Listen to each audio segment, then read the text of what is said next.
Hello and welcome to this session. Today, we will continue with our journey of essential English grammar. And we will take up another important component of English language grammar. And that is, well, you can call it a part of speech if you want, but sometimes I make things simple. And what are we going to talk about? We are going to talk about, you know it, indeed. We are going to talk about verbs. So, verbs have to be made very simple. The explanations surrounding verbs often get very complicated, although we all understand that verb means action. But what is that action supposed to be? What kind of verbs exist? Well, you don't really need to know how many kinds of verbs exist and what is their nature. Just a subconscious feel for the concepts will be good enough. How do we build that subconscious base for you? By way of exercises. But before we start with the exercises, we must have some idea as to what are we talking about. And that is why I'm going to make a small presentation before you. And after the presentation, we'll be saying hello to our learned participants. Here we go. Here's the presentation.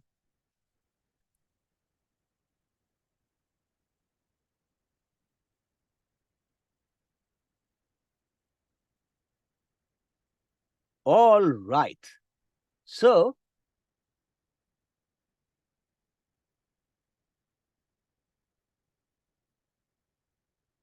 just a second, please. Okay.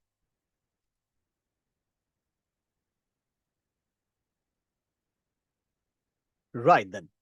So, what are verbs? Verbs can be called the mitochondria of the sentences. Some people pronounce mitochondria as mitochondria. Well, regardless of how you pronounce that word, that expression, what is it? It's a cell organelle, right? What does it do? It is called the powerhouse of the cell because it is all about action. And that is what verbs do. A verb is that powerhouse part of the sentence. It is not necessary that there should be just one action in a sentence. A sentence can have more than one action, multiple bits of action, and usually, subject to certain exceptions, every action is described or conveyed by a verb. How and why? We'll check up later. But remember, these rules that we are going to discuss right now, not exactly rules, concepts, if you allow me to say that. Concepts.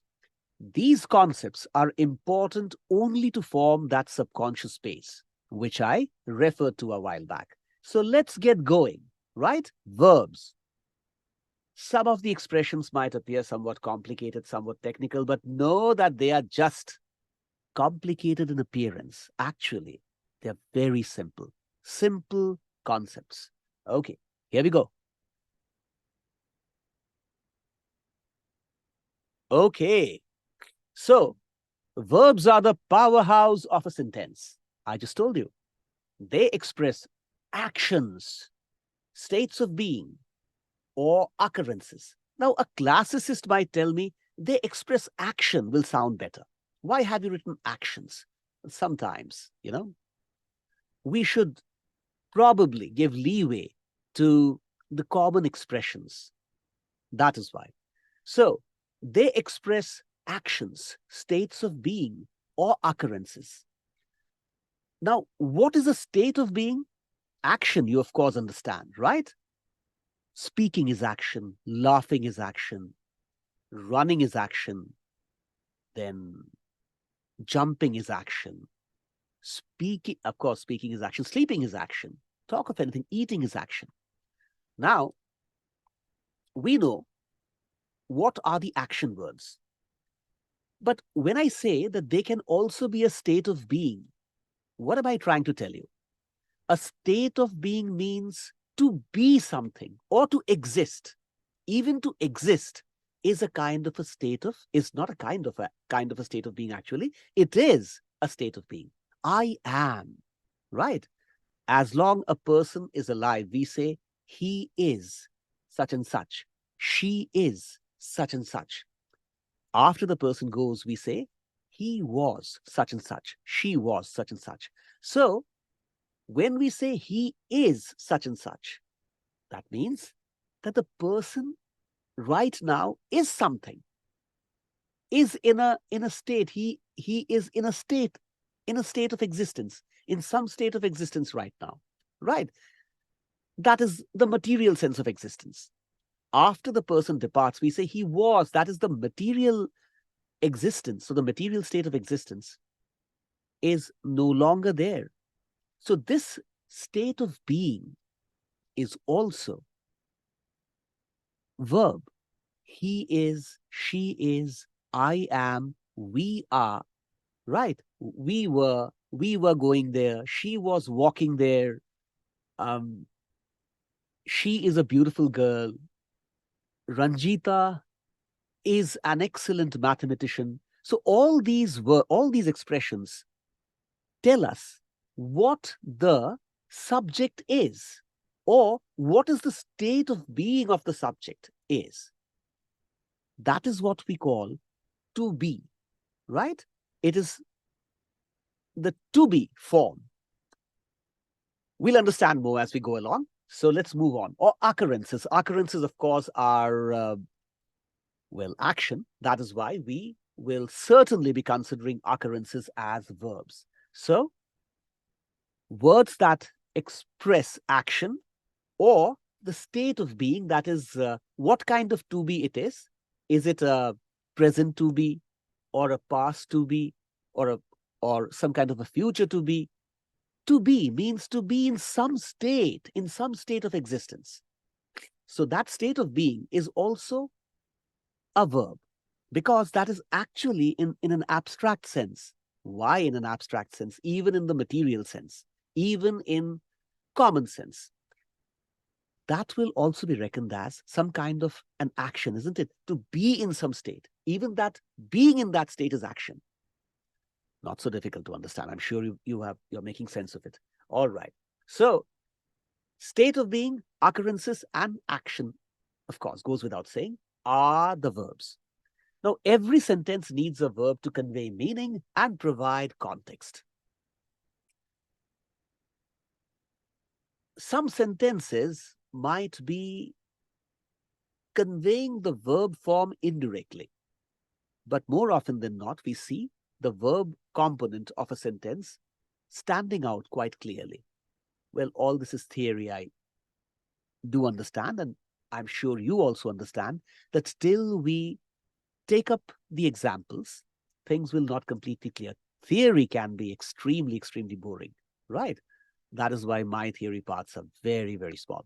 Okay, so verbs are central to understanding when something happened, who did it, and how it was done.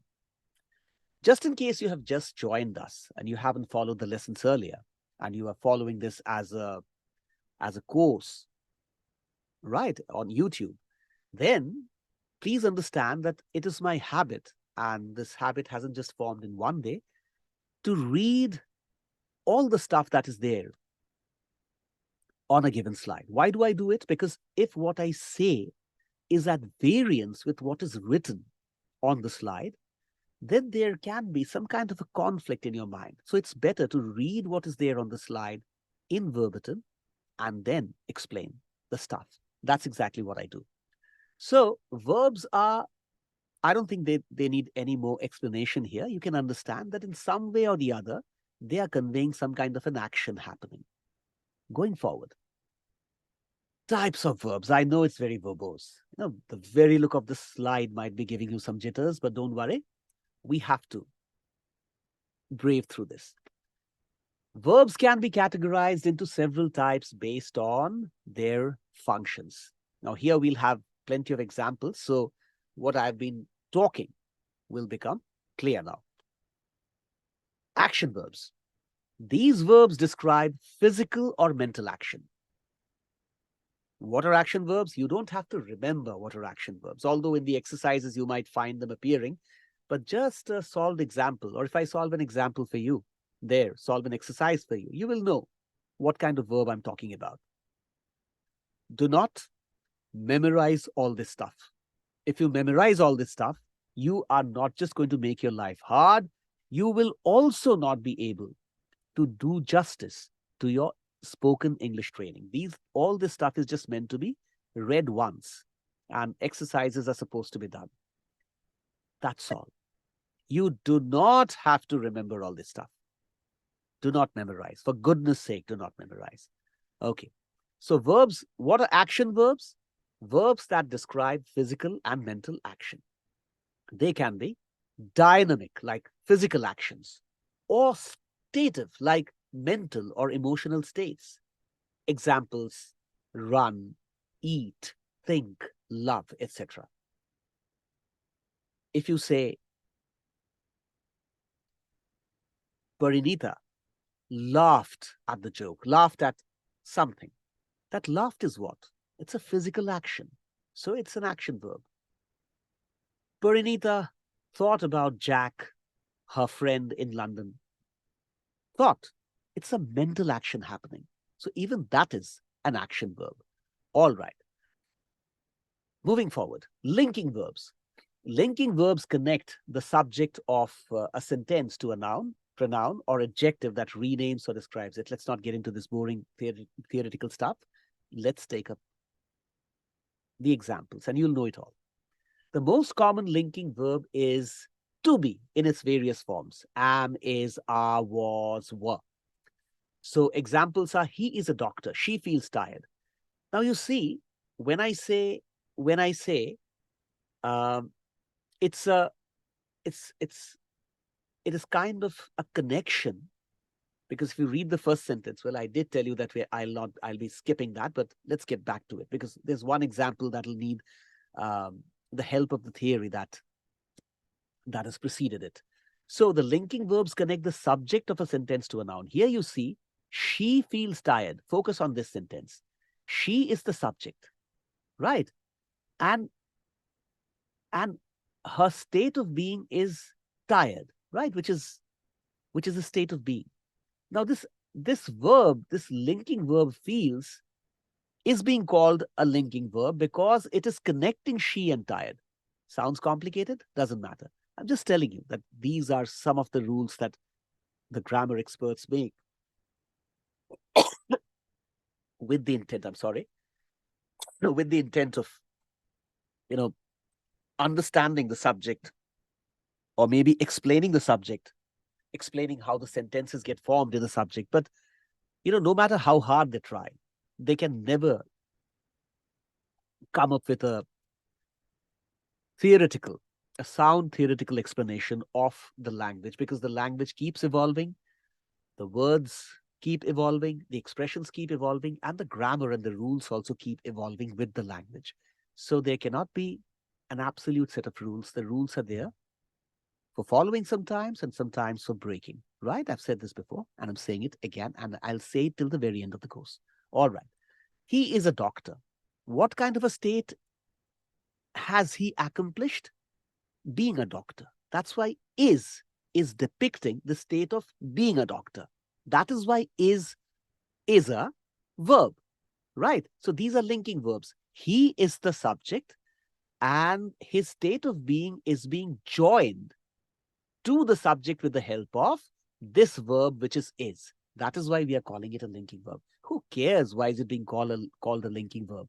Just understand that is, are, were, am, etc., etc., etc., etc. are all representing or depicting states of being. And you know why. By now, I'm sure I've blabbered enough for you to understand that how they are explaining states of being, right? Okay, moving on. Auxiliary or helping verbs. Auxiliary verbs work with the main verb to form different tenses, voices, or moods. Examples: have, be, do. We learn about this in greater details when we take up tenses, right? We do have a very small introduction to tenses in this lesson, but we'll be talking about tenses in comprehensive details, well, not comprehensive details, in essential details. When we take up that subject separately, we'll have a completely different presentation for that. All right, modal verbs. Modal verbs express necessity, possibility, ability, or permission. Examples are can, could, may, might, shall, should, will, would, must, right? They're called modal verbs because they're kind of expressing all this necessity, possibility, ability, permission. He might do that. It's a possibility. He might or he might not. And she can do that. We are saying that the person has, that girl has the ability to do it. So, not getting into all these technicalities, you just understand that can, could, may, might, shall, should, will, would, and must are what? Are verbs. That's all you need to know. We're talking about a bit of a theory, that's why I'm giving you this drab stuff, but you have to keep all this information, or maybe you can even trash this information. If you have the subconscious base which understands what kind of words you need to speak relatively acceptable sentences, that's all you need to do, right? All this information, I keep saying, is for your backdrop information.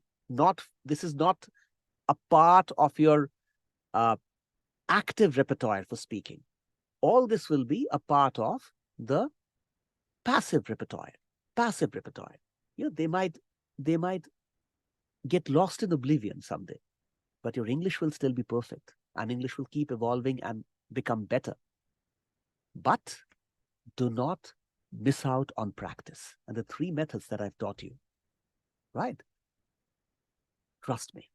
Those methods are the one that can make you fluent. No other stuff will make you fluent. Those are the methods that are going to make you strong. The more you practice, the better you get at spoken English. Okay, moving on. Tenses of verbs. Verbs change their form to indicate the time of the action or state. There are 3 main verb tenses, right? So from the way verbs are used, you can make out whether we are talking about the past, the present, or the future. That's what this means. Present tense, used to describe actions happening in the present, right? Examples, I study English. She plays the piano. Okay, that is present tense because when a person is saying I study English, means that that process of studying English is continuing. It hasn't ended. So that is a kind of a thing that he or she does regularly. That is why he's saying or she's saying that I study English. If that act of studying English had been over, and at the time of making the sentence, the person is no longer studying English, then he or she would say, I studied English. Right? Simple. You understand. She plays the piano, same philosophy, same rules, same kind of interpretation. Past tense, used to describe actions that happened in the past. Examples, they visited the museum yesterday. He cooked dinner last night. You don't need an explanation. The word visited and the expression cooked say it all. They are past forms of the verb visit and cook. So from the way the action word is being used, you can easily tell whether we are talking about the present or the past. And future, used to describe actions that will happen in the future. Examples, we will travel to Paris next month. We will. The point that will has come, right, before travel, is telling you that things are going to happen in the future. So you might take a look at the modal verbs here. Will is what? A modal verb, right? Why? Because it talks about a possibility, something that might happen. So we will travel. We have a modal verb over here. You don't need to know the nomenclature. Just understand that this is a verb, that's all. And if you forget that this is a verb, no problem. The spoken English will not be affected at all. In fact, it will not even have 0.000000001% impact on your spoken English. I keep saying this to you, that all this will be background information for you, right? So she's going to read a book tonight. She is going to read a book tonight. We're not sure whether she's going to do it, or probably we are sure, but we also know that she's going to do it tonight, right? So we are saying she's going to read a book tonight. So we're talking about the future. Okay. If you feel that we are talking about very simple stuff, well, yes, you are correct. But we have to, Why do we have to? Because sometimes it is good to even read through the simple stuff. It's kind of a refresher of the very fundamentals you learned in primary and middle and secondary school, right? But trust me, it is nonetheless important to just have a brush with all this stuff. Okay, subject verb agreement. The verb in a sentence must agree in number and person with its subject. We are not talking about whether we are making a sentence with a singular object or a singular subject, or sorry, a singular object. When I say object, I don't mean the grammar kind of object. I'm talking about the doer of the action. Could be a person, could be an inanimate subject like a ball. The ball dropped from the shelf, something, a book fell from the shelf. Here, the book is the subject. I hope you understand what I'm trying to say. So, singular subjects take singular verbs and plural subjects take plural verbs. Quite understandable. He works in the office. Why do we say he works in the office? Because the verb form works goes with the singular he. He is singular. That is why the corresponding singular form of verb should follow this subject, which is singular. He works. We cannot say he work in the office. Some people make such mistakes. He work in that office. She work in the office. No, he works in the office. She works in the office. These are the very basics, but many people mess up with the basics as well. So it's a good idea, as I just said a while back, to just look through this stuff. Okay, they work in the office. Now we can't say they works in the office. Why? Because they is a plural word, right? It's a plural subject. That is why the verb form must correspond to whether the subject is singular or plural. Since here the subject is plural, the plural form of verb will be used, which is work, right? We cannot say they works in the office, never. Active and passive voice.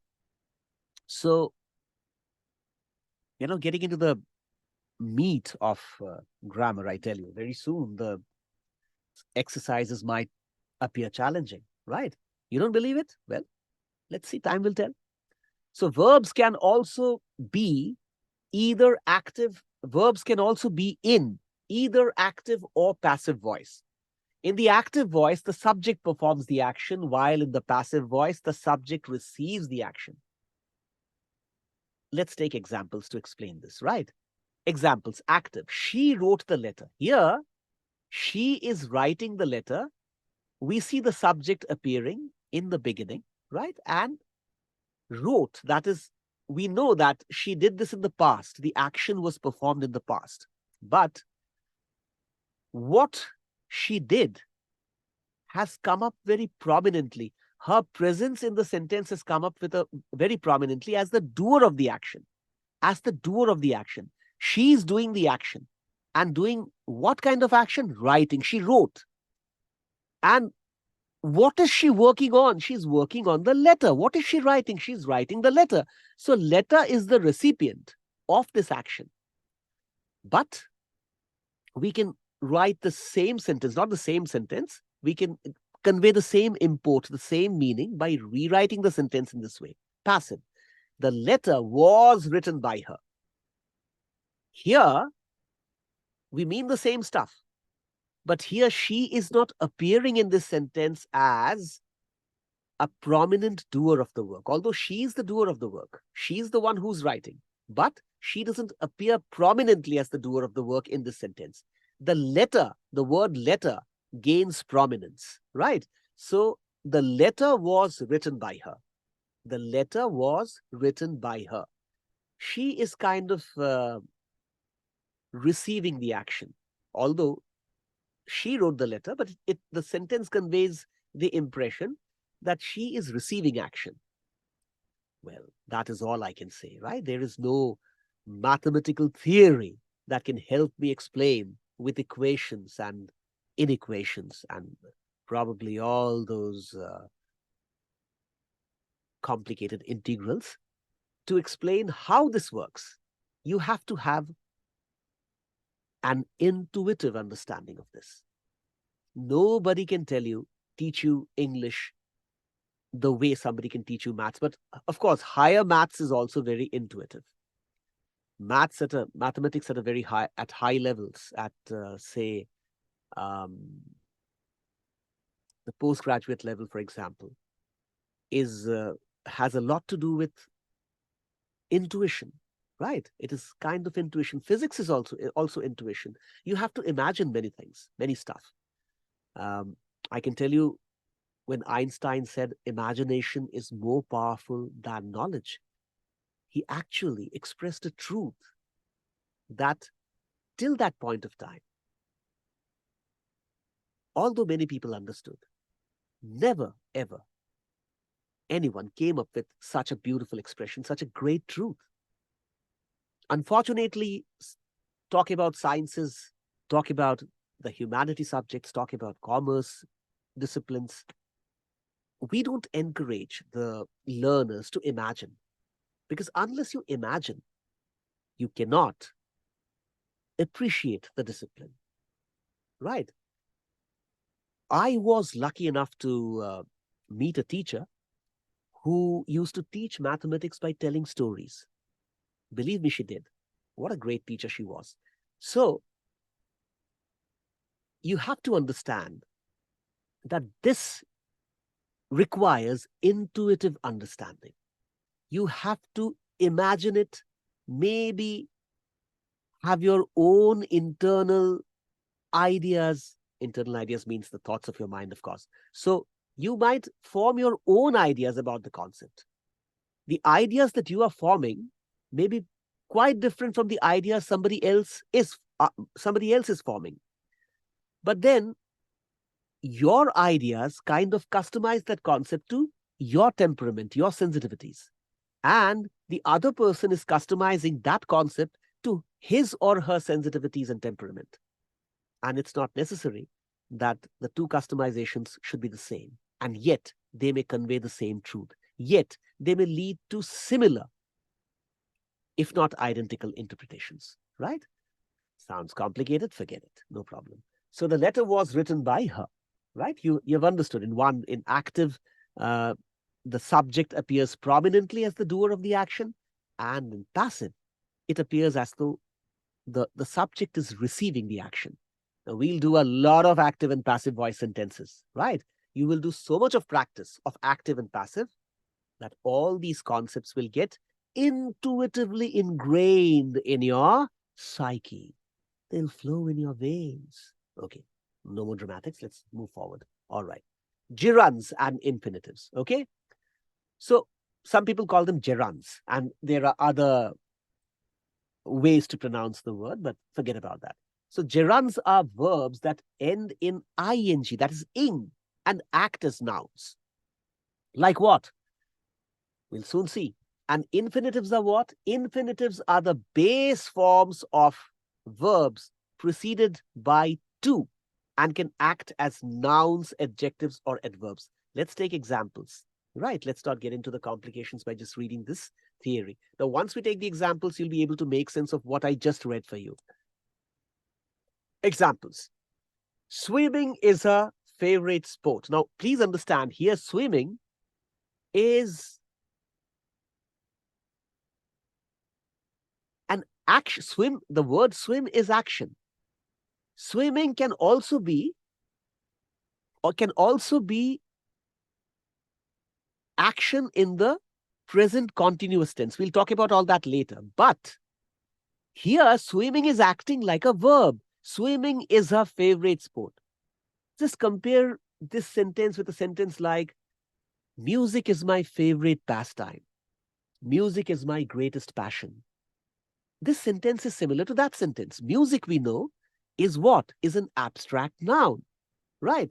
Here, swimming is a favorite sport. Swimming is also working in the same way that abstract noun music works in the sentence. Music is my favorite, is my greatest passion, right? So when we add this ing to these verbs, they can act as or act and feel like or appear as nouns. Those are the words we call gerunds. Do you need to remember all this? No way. No way. In fact, I forget them all the time. It's not just about me. All my colleagues who speak great English. I have colleagues, I have friends from all over India and from all over the world who speak great English. Native English speakers and non-native English speakers. I've seen great non-native English speakers and great native English speakers speaking great English. Do they understand all these rules? No. Do they have a subconscious understanding of these rules? Sometimes yes, sometimes no. Because these rules are not to be kept as some kind of a fuel inside you. Even if you lose track of these rules, the language itself, which you will learn through your intuition, through your gut, will flow like a spontaneous rivulet, like an unending flow of words. So it is the language that matters. It is not the rules. The more you speak the language, even if you are speaking the language incorrectly, doesn't matter what you're learning and what is going into your system. Even if you're forgetting that, even if your system is losing it off and on, doesn't matter. The subconscious mind is powerful enough to correct things as you go along, right? And you'll have plenty of practice when you do coterie talk. You are actually speaking in the public, you're talking to your friends, you're talking to your colleagues. And so what happens is you are getting practice for conversations, right? So with that said, let's move forward, okay? Right. Examples. Many adjectives form from nouns. Oh, this is not a part of, sorry about that. Well, I think we are done with it. Okay. So that was a um, misplaced slide. That adjective one. Forget about that. All right. Well done. No exercises for verbs today. Enjoy and do not miss out on practice of spontaneous speech, shadowing, and coterie talk. We do not have to do any practice today. Practice of what? Practice exercises of grammar, I mean. Spontaneous practice, well, you have to do. And we're going to start just a while later. So let's end the presentation here. That's all I had to tell you about verbs. You don't need any more information about verbs. If you have learned even 30% of what I told you, that's enough. Yes, you heard me. If you followed about 25 to 30% of what I told you with the help of this presentation, that will suffice. And if you understood more of it, oh wow, you are on course to spoken English mastery.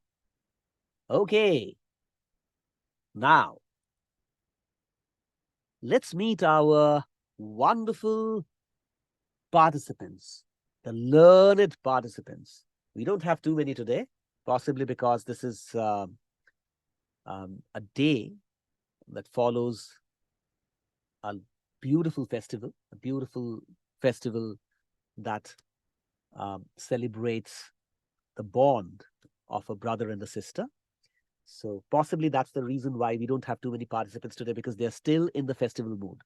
Anyway, we'll have to go and not just say hello to our participants, but we'll also be doing the spontaneous speech demonstrations. Okay, we'll have the demonstrations of the speeches as well. Okay, Good evening, Vamsi. How are you? Evening, Biswajit. I'm fantastic today. Great. And anything else? Anything more than that? I've never been better before. Wonderful, Vamsi. Great. That is so good to hear. Music to my ears. I'm just following my mentor. So sweet of you. Thank you so much. Okay. Kirti, good evening. Good evening, sir. How are you doing? Sir, I'm very happy and I have never been better before. If you have never been better before, you should say, I'm the best. I'm the happiest. Say that. Yes. Vamsi said he has never been better before, but he didn't ask me how am I, and you also didn't ask me. Anyway, for the two of you, let me tell you. Let me assume that in some abstract dimension of your mind, right? You might have wished, of course, you wish so, that I am hale and hearty and fine and happy, and I've never been better before. And what you thought, right, is spot on. I've never been better before. Okay, I'm great. All right.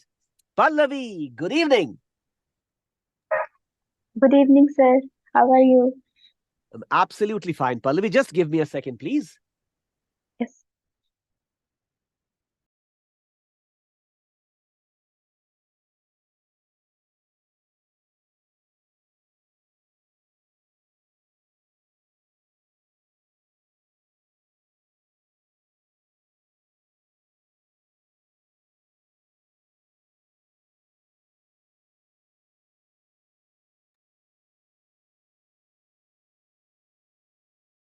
Okay.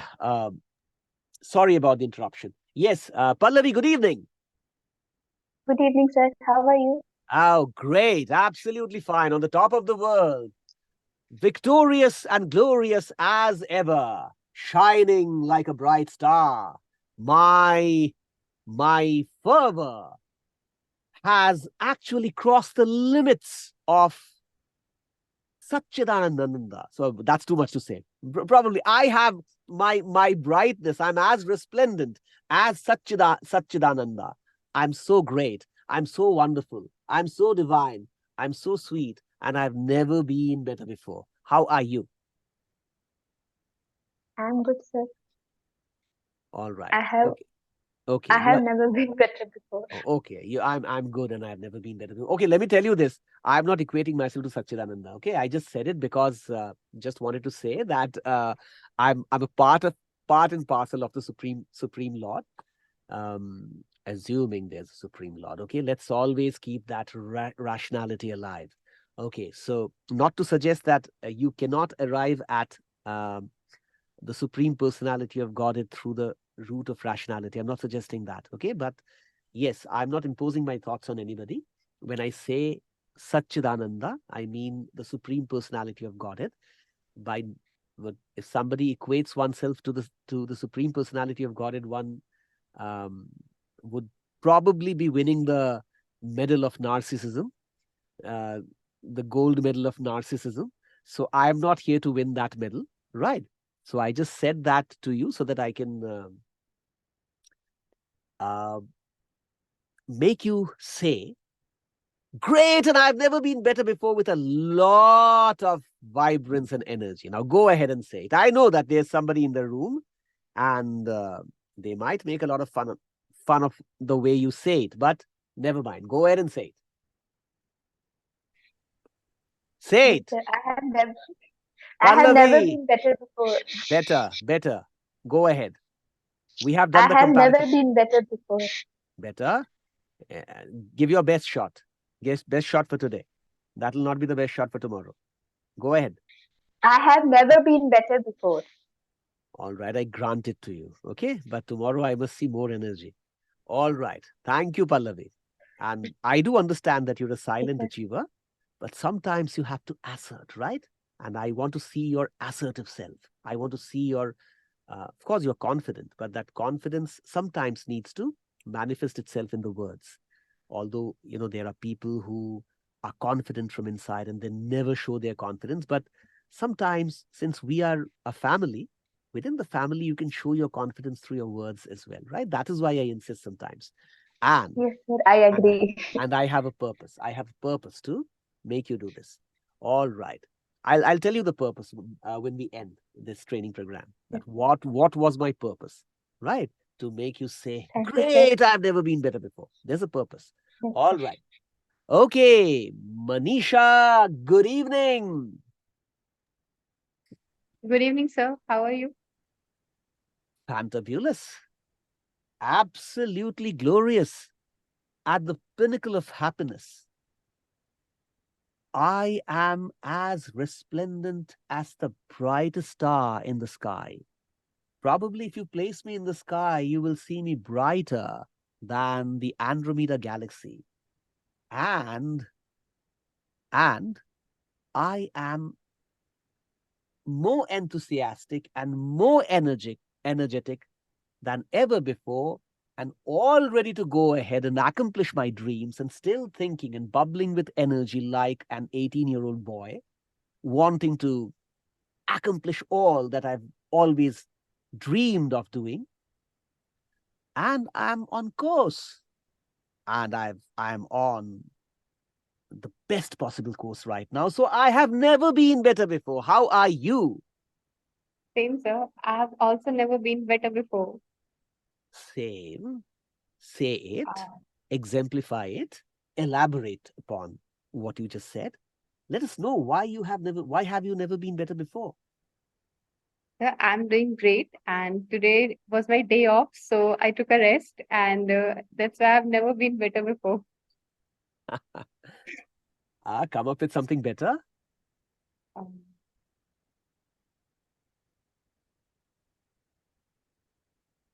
I am fantastic. Okay. Um, Tell us about one of your dreams, one of your most cherished dreams, some aim that you wish to be attained, accomplished in the future with your hard work and perseverance. And that would be like um, one of the yardsticks for success for you. So, any such goal, any such aim that is in your mind, which you haven't discussed with us thus far, and which is shareable. If you can share it with us, share it. If it is there in your personal space and you don't want to divulge the secrets of the personal space, it's perfectly fine. We respect that. Tell us. So first of all, thank you so much for understanding, because I was thinking that not to spill out not to spill out that goal right now. So thank you for that. Can I take But a guess? Can I take a guess? sure, sir. And if my guess is right, will you acknowledge that I'm correct? Yes, sir. All right. See, I'm not going to talk about becoming a civil servant of a senior level. That is okay, fine. That's also probably important. But uh, I believe one of your creative goals is to become a prolific writer. Is that true? Sir, I really want to write, and I want to learn music and swimming. Like Okay. this Okay. this is in my bucket list because I have this fear of water, and I want to overcome it, and I have mentioned it in today's spontaneous speech that water is my fear, and I'm trying to overcome it. Right. Yes, right now I'm not doing anything. But I mentioned that in Rishikesh trip we did rafting, and it really helped me a lot because before that I was the one who would not even enter in water, like not even my finger. So that thing really helped me. And right now, in my future, I want to learn swimming so that I don't have any kind of fear in my mind, because we know water is essential and we cannot avoid it. So I want to avoid that. I want to overcome that fear. And I think if you have this thing that you can overcome one fear, then it really helps you in your life also, because you won't be afraid of things. that are coming your way or that are hindering your growth, then you will have this confidence in yourself that you can do anything, whatever you desire. Great going. Well done, Manisha. And thank you for sharing some of your shareable goals, right? And hope that you achieve all that you want to achieve, right? You will. With your kind of dedication and sincerity, I'm sure that you will be attaining success in every sphere. All right. Now, moving ahead. Thank you, Manisha, for joining us. Thank you for taking time out today again. Thank you. Lekha, thank you, dear. Lekha, good evening. Good evening, sir. Uh, How are you? I am great, Lekha. Absolutely fantastic. Um, in my in my best literary stupor, creative juices are flowing all around me in my veins, and I'm getting inspiration from one and all, and I'm getting inspiration from both the known and the unknown universes. All those ethereal dimensions are constantly throwing up new ideas into my mind so that I can actually transplant them in the shape of stories and pages. And that's exactly what I'm doing. And I want to be writing all my life. You know, P.D. Ouspensky was the student of Gurjeet, and he wrote a brilliant book titled In Search of the Miraculous. Each one of you should read that book. That has got many exercises also. In Search of the Miraculous by P.D. Ouspensky. I'll write down the name of the book on the WhatsApp forum. So P.D. Ouspensky, some commentators say, used to say that I would like to stay active till the very end. I would like to do my craft till the very end. Right. I would be seizing the opportunity because the opportunity will come when I'm active. Some people don't realize that the opportunities are coming their way. But if I'm always active and if I'm always um, taking the initiative, then the opportunity cannot escape me. I'll be banking on that opportunity because I'll keep doing action on my side, just what Srimad Bhagavad Gita says. Focus on your action. Focus on the karma, not on the karma phala, not on the results. We'll discuss that verse some other day. So, if you are doing focused action, you really can accomplish anything. And Lekha, you are such a karma yogi, I can see. You're working towards becoming a great karma yogi. So why are you just saying, well, good, okay? Why aren't you saying that you are glorious, you're wonderful? I ask the question again. How are you? I'm great. I have never been better before. I'm glorious. I'm fabulous. And I'm on top of the world. I grant it to you. So what I was saying is, if you are constantly taking initiative, you persevere with what you're doing, right? You Yes. actually end up doing that. So what I was telling you was that I want to be active till the very end of my life. I want to be writing and maybe imparting English training, spoken English training, and want to do some other works of dharma, which I believe I must do to show my respect to my fellow humans and the animals as well. Although I don't know whether it's good to call them animals because they are also equal parts of the same supreme consciousness. Now, um, when that is the ultimate goal, when achieving the divinity through your work is the ultimate goal, you should always try and be happy. You know, it's not easy to be happy because times can be very morose, things can be very disturbing, but still making an effort to be happy always helps, Lekha. And you are such a talented girl, right? Such a talented girl. And I didn't say any more. You know that you are talented, right? And you've proved it. You've proved it in every possible way. You have proved it by cracking a very difficult examination, right, to get into public service. And you have also proved it by showing such remarkable progress in English communication. You're a great girl, Lekha, right? So you should always say, I'm fantastic. I've never been better before. Right. So we had demonstrations on spontaneous speech from each one of you, right? Pallavi, of course, delivered it sometime a few sessions back. So today, I will not be asking you to do spontaneous demonstrations, because if we had, although I did say that we'll be having spontaneous demonstrations, I've changed my mind now. Why have I changed my mind? Because I want a few more participants to be there in the session for the spontaneous demonstrations to happen. And those who are supposed to give the demonstrations today are not there in the class. Because I made up my mind as to whom would I ask, whom would I request to do spontaneous speeches today. But they are not in the session today. So we will not be doing spontaneous speeches today. But I'll certainly request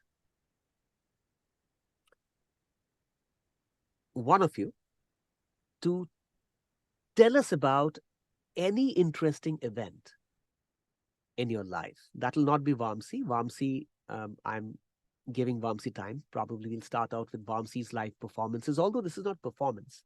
This is not a performance. This is like sharing your thoughts, right? But one of you, last time we heard Kirti, so it will not be Kirti, of course.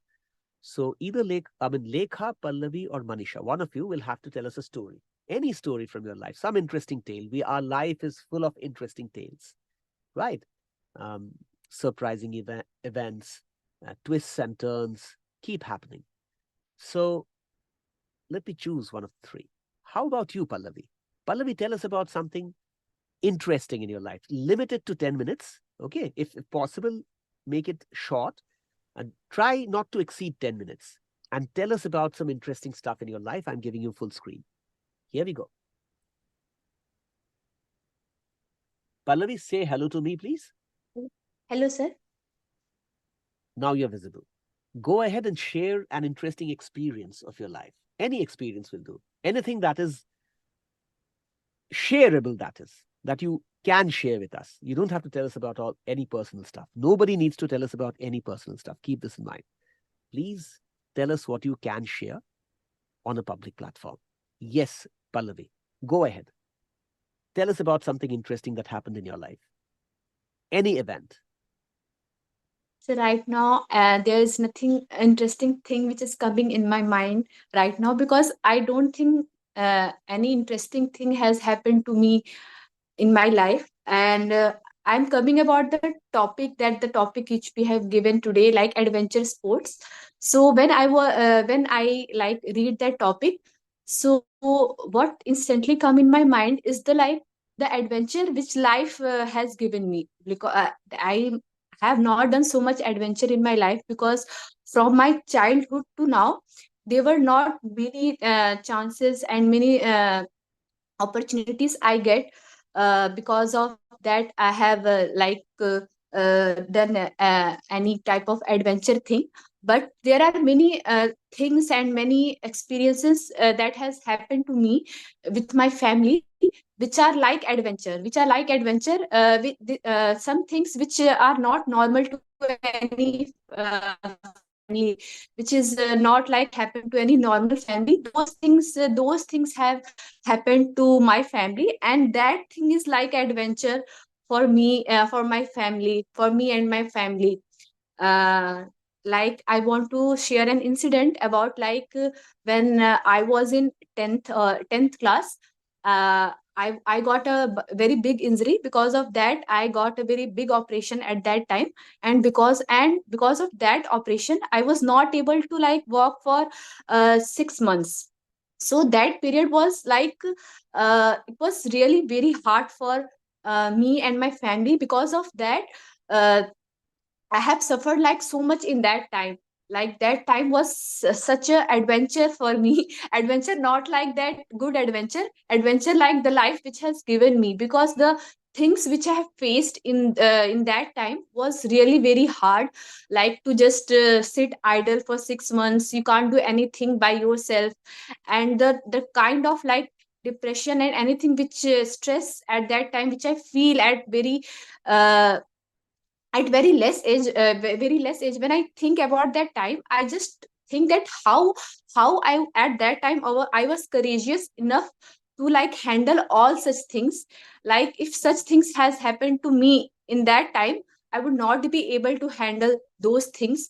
But I think that at that time I was like, with the help of my family, my loved ones, and with the blessings of my God, and I was like able enough like to that I have just like endure all the pains and everything that has happened to me and my family at that time.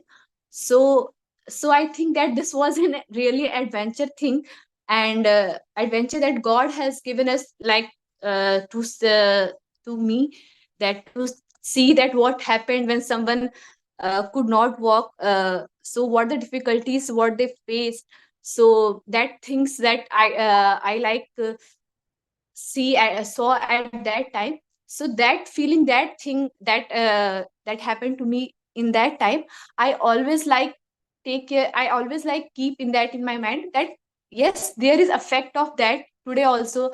Like if talking about adventure, I cannot like do something that everyone can do. I can like walk, I can walk normal, but if anyone say that to climb very big mountain, to climb, to run in a like emergency situation, it will be difficult for me. I cannot do like that normal person because of that operation. But to overcome from that and to able that I am now standing on my foot, it was also a big miracle at that time, because everyone just lost hope at that time that I would be able or not to walk.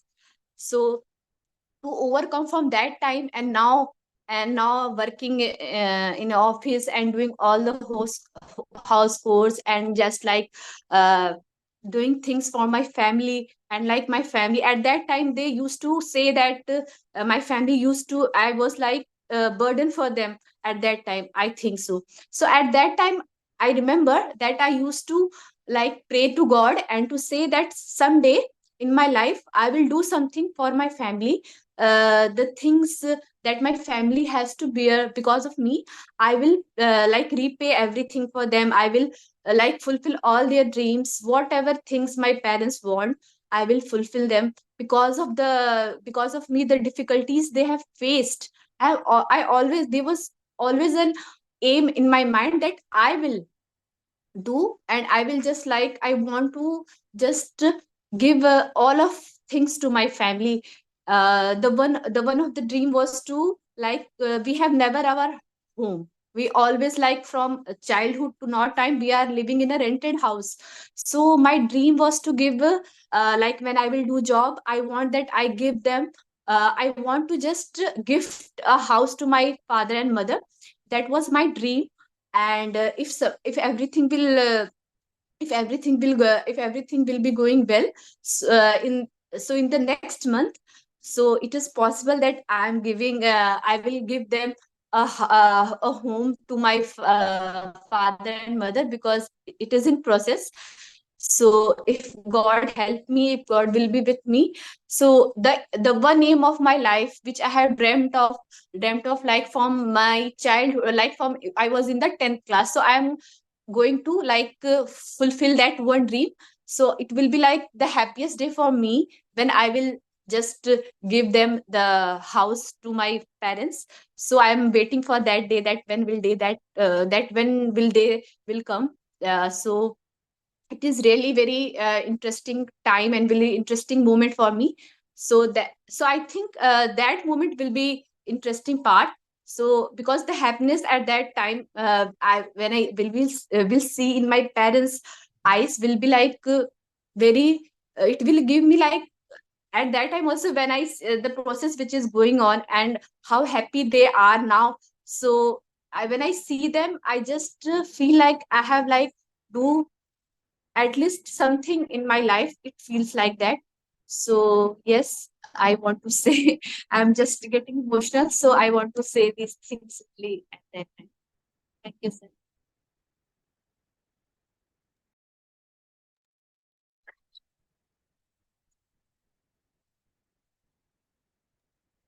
Wonderful. Clap with me again. Clap with me again, all of you. So, what do I say, Pallavi? I'm speechless. Sometimes I must practice what I say, that the best things should be left unsaid. You're a great girl, I know that. But today, what you told us exemplifies that greatness. I'm so happy to have you as a student of this training program because you are truly an inspirational figure for one and all. True inspiration, right? You struggled your way up. You had your own, the physical ailments are not easy to handle because physical ailments don't just come as afflictions of the body, but they also come as afflictions of the mind. Just the way mental afflictions have got physical manifestations, the converse is also true. So, given the fact that you struggled and struggled so much, and despite the fact that you sometimes felt ostracized, not that anybody consciously ostracized you, separated you, but it happens in the grind of life, in the daily grind of life. You sometimes feel alone, and sometimes the society kind of pushes you to the corner, knowingly or unknowingly. Your loved ones sometimes don't seem to understand your issues, right? And you feel um, like a total island, sometimes like a watertight compartment separated from all other realms of existence, totally divorced from every other event happening around you.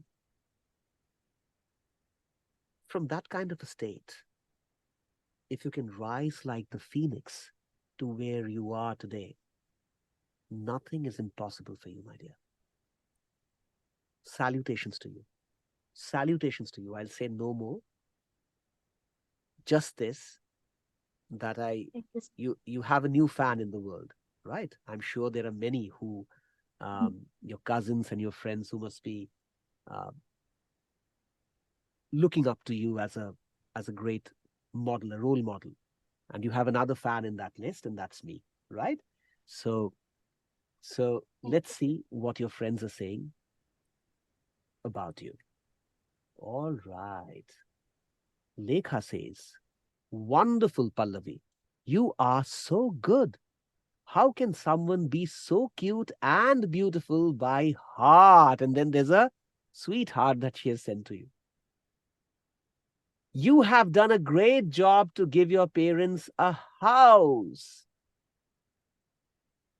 I agree with her. Usually we hear that, you know, the sons and daughters, the offsprings, the youngsters getting their share from their parents, right? You have changed the direction of the tide. You are the one. I'm not saying that they actually need it from you or whatever. They are capable people, but the fact that you're giving them will make them so happy. To get something from the child, right, is such a happy moment. I can I can actually sense what they must be feeling, right? Um, so when a child gives you something, when the child gives you a gift, you really feel blessed. You really feel, although, this, when we say that we have never been better before, probably some of us feel that way. And some of us say that with the intention of getting better, because when we generate positive thoughts, we get into positive states of being. So that also is one of the reasons why you say, I have never been better before. But that I have been never better before factor, that I have never been better before factor, is what your parents must be experiencing, must be feeling. And their reasons for that bliss, why have they gotten into such a blissful state? Because of you, because of a wonderful, sweet child like you. Lekha is spot on. Pallavi, come on the screen. Yes. It's a moment of joy, right? It's a moment of true joy, my dear. Can I visit that house once? Will Yes, you sir, tr- of course. Yes, sir. will you treat me to coffee? Yes, Maybe. sir, I will invite all of you when Okay. the housewarming party. Look. I I I came up with the what you call. I demanded that I be fed in that house, and because I demanded that, all of you have the invitation now. Thank you, Pallavi. We'll be so happy to come over there, right? To gather in that new house of yours, to have a delicious supper, lunch, whatever you choose for us. Okay. So it is so great. Thank you so very much. You are indeed a very noble soul. Pallavi, you're a very noble soul. Sometimes I wonder, how have I ended up getting a class which is so full of noble souls? Everybody appears to be a sweet, spiritually enriched, and kind soul. Wonderful. My team says, truly inspiring speech, Pallavi. I liked your opinion about the meaning of adventure. Indeed, I too agree. Vamsi says, wonderful, Pallavi. Very inspiring. I really hope and pray that your dream comes true very soon. The dream will come true. The dream will come true. It's a joyous moment. You have thought and you are delivering. And the fact that you are doing it, that act itself is alone. That act itself is enough for your parents to feel the joy. It is not the physical entry into that house that will give them the happiness. This feeling that that our child is doing it for us, that itself is such a such a beautiful feeling. Such a beautiful feeling. Right? Okay, moving on. Manisha says, it was wonderful, Pallavi. You truly have a fighter spirit because it is not easy to overcome such accidents. You are strong inside. You are strong inside out, and this lovely smile of yours makes the surroundings better. So keep smiling always. And then she has given a lovely little cutie smiley.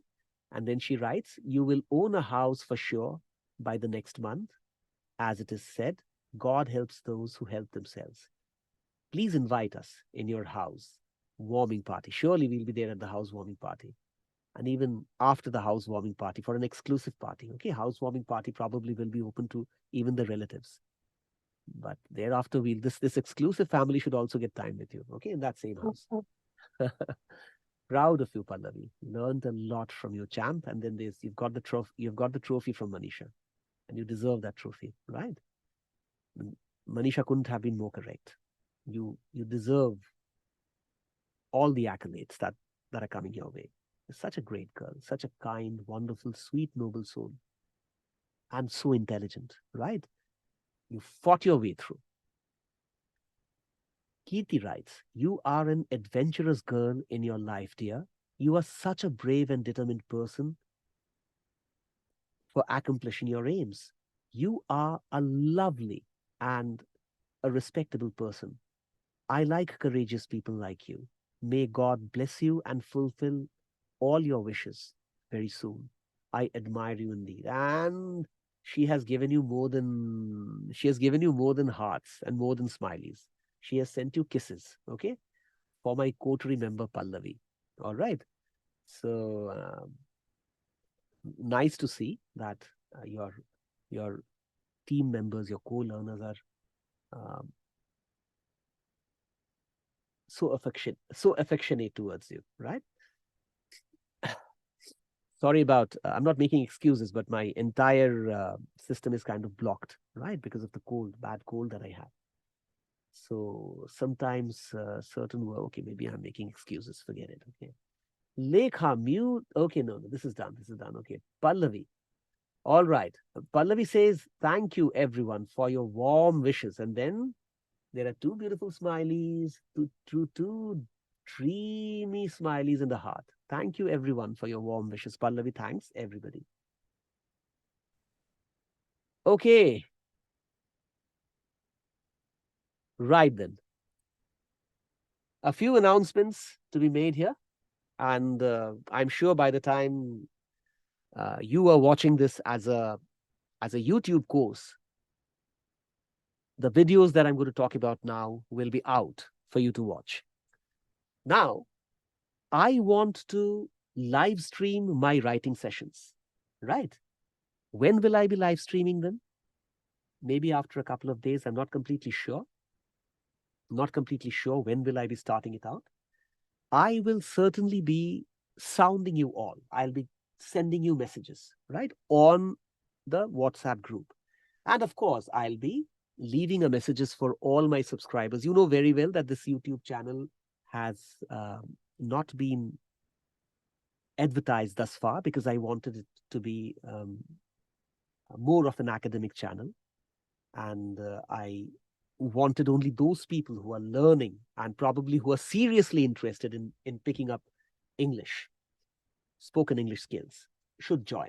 Because having a massive subscription base, which doesn't follow your videos, most of whom do not follow your videos, is of little use, because this is an academic channel. I want those who are truly and seriously interested in the subject should join and watch. But of course, I want this channel to grow now for a number of reasons, because this channel is not just going to be confined to English training. Of course, that will be a primal component of this YouTube channel. The other components are also important. And you might be aware by now that I have spoken about my writing craft. I've spoken about how I approach a story, how I publish books, and how I podcast, and would be very shortly uploading many tutorials on the craft of writing, right? Writing fiction, not creative writing, not a course on written English. Just the way I am running a course on spoken English, I'm not going to run a course on written English. It'll be creative writing. Excuse me. It'll be creative writing. It'll be fiction writing. And I follow the method of spontaneous writing, which is like as greats have said, some of the greats, that authors who plot their stories beforehand never quite come up with the best of their creative expressions. I'm not suggesting that that's how it is for all authors. Some authors are at their creative best when they plot their stories, but I don't plot my stories. When I start out my stories, I have a very brief or a vague idea as to what's going to happen. The characters, for me and for many writers like me, the characters and events shape up the story. And I always wonder as to what the twist is going to be in the story, because most of my stories have twists, you know that, right? And what that twist is going to be in the story. So I'll be uploading many tutorials on this process. Dean Wesley Smith, I hope I'm pronouncing that name correctly, is one of the great gurus I was just referring to. He has written a book titled Writing into the Dark, or Write into the Dark. You can just check it from Amazon. I've read that book. It's not a massive book. You can read it in maybe 2.5 hours. I loved that book. And I used to write that way even before, but after I read his book, I felt all the more enthused, because I knew that many great writers, including himself, including Dean Wesley Smith, he also follows the same method, and he considers it the best method. So I'll be uploading videos, tutorial videos on that method of writing. If you have any writing ambitions, I'm just not talking to my live participants, I'm talking to all who are watching this video.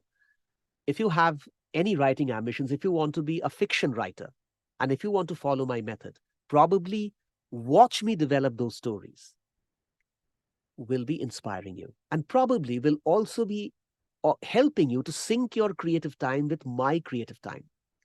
Because I allocate about 3 to 4 hours, sometimes even 5 hours a day for writing.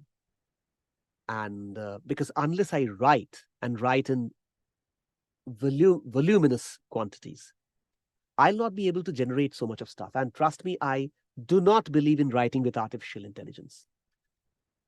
Yes, I'm not averse to the idea, but I would rather want my stories to be as original as possible. They cannot be 100% original because I'm a person of this world, and I also get my inspiration from what happens around me.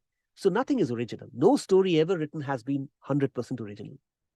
But I don't like AI writing the story for me.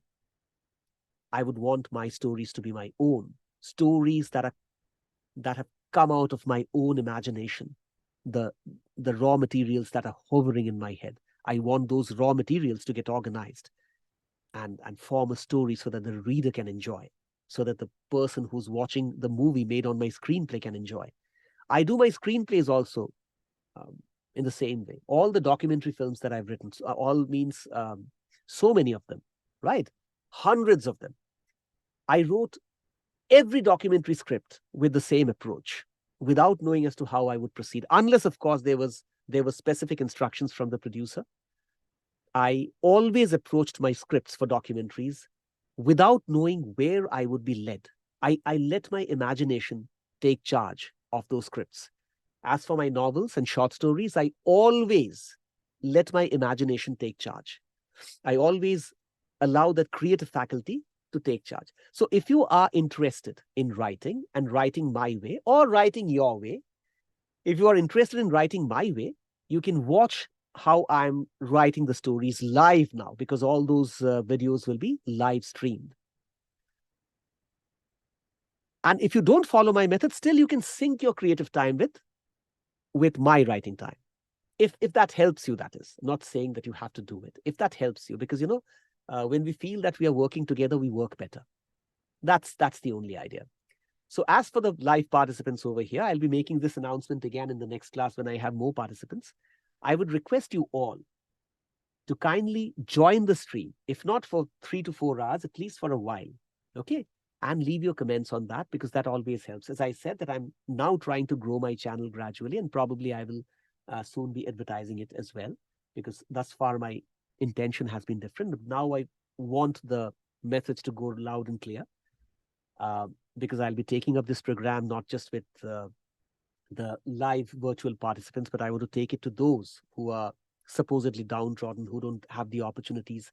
I want the people who are living in humble conditions to be able to speak English and speak English in a great way. Why should only the public school students have the advantage, right? Everybody should be able to speak English and should not shirk away from speaking English only because he or she speaks incorrect English. As I said, if you can speak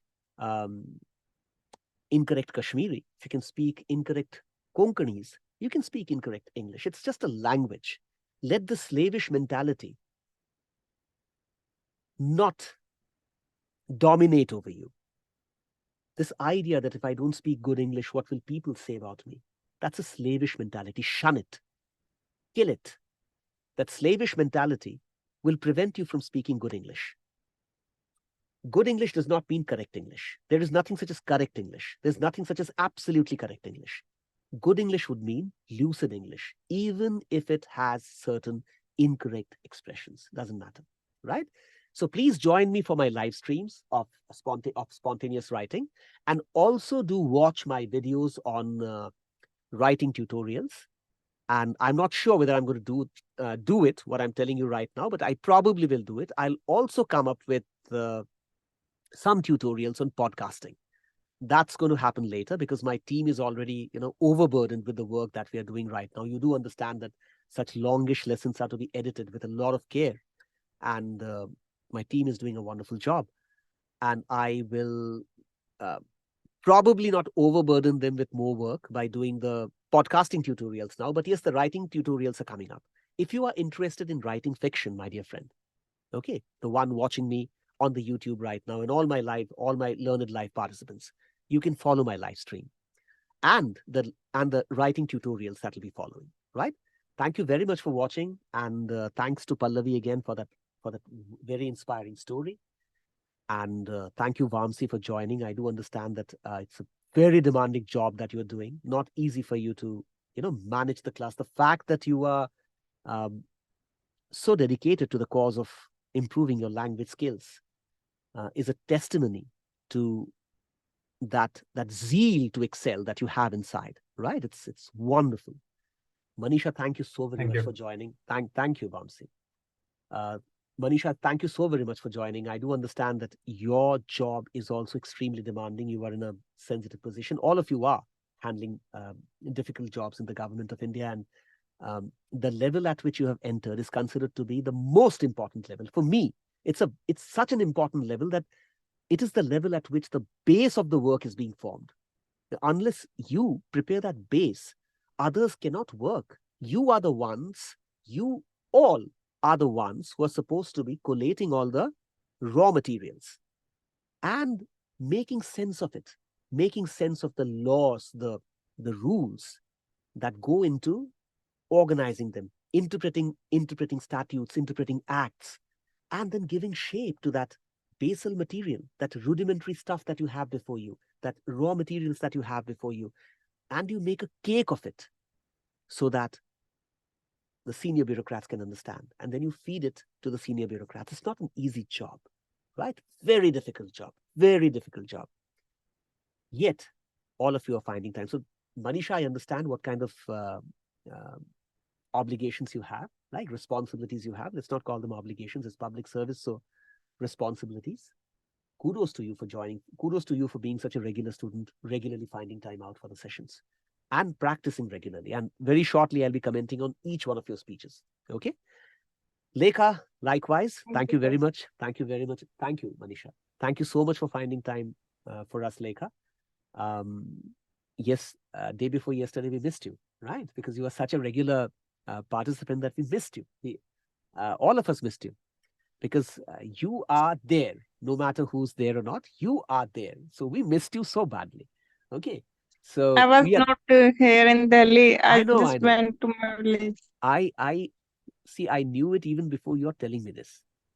The only reason you can miss the class could be you're not being in Delhi, right? So don't have to tell me. I know the reason. Okay. Thank you so much, my dear, for being such a great student, and for being such a regular practitioner, such a disciplined student. Wonderful. You are wonderful. Kirti, thank you so very much. Right? I do understand that, when in the government, especially when transitions happen, when you are managing a new seat, it's not easy to be picking up the nuances of the work over there. But you have this unique quality of learning things pretty quickly and then performing at an optimal level. So you maximize your output. As you said the other day, that you love the job, right? Loving the job is the key to doing the job well. And even if you don't find it all that enjoyable, you have to still enjoy it by using those spiritual impulses, which I'm sure you're very full of. So thank you, Kirti, for finding time out. You want to say something, Kirti? Thank you, sir. Thanks to you, Kirti. I should be saying thank you to you. And Pallavi, what a source of inspiration you are. What a source of inspiration you are, right? And your story has made me a better person. Not just a fan of yours, but a better person. Because you have exemplified what it takes to brave with the difficulties of life. Because as I say, crests and troughs keep coming. But to negotiate with those troughs in a successful manner is where the skill of life lies, right? So sometimes I call myself, no, I don't call myself, I am a life coach as well. I do give life coaching sessions as well to my trainees. But when I see people like you, I really find that probably those lessons get exemplified through exemplars like you, right? So thank you very much, Pallavi, for finding time out, doing a difficult job. And I'm sure there are challenges here. You are not from Delhi, right? You're from which place? Originally, you are from Prayagraj. Right. So you're from Prayagraj. So you've made a transition. Oh, I love Prayagraj. My what do you call? indirectly, my love for Krishna was always there, but getting introduced to Krishna, the stream of Krishna consciousness, happened through one of my cousins, and he did his medical studies in the Allahabad Medical College. It's called the Allahabad Medical College. Now they might have changed the name.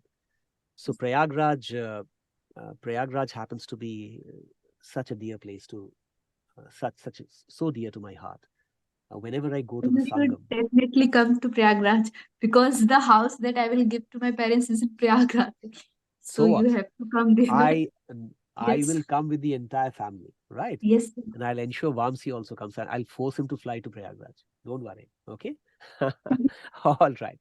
Thank you so much, all Thank of you. Take good care of yourselves, and we are meeting tomorrow. I'll try to make it 8, but can't say because sometimes I get late in the office. Today, of course, I was on leave because I wasn't well, but for some medical reasons I got late. So thank you so very much for all of you. To all of you, tomorrow I'll see you at hopefully around 8, right? And do not miss out on practice. Thank you and good night. Thank you, Thank sir. you. Good Thank night. you, sir. Good night, Nice. everyone. Take care, sir. Good night. Thank you.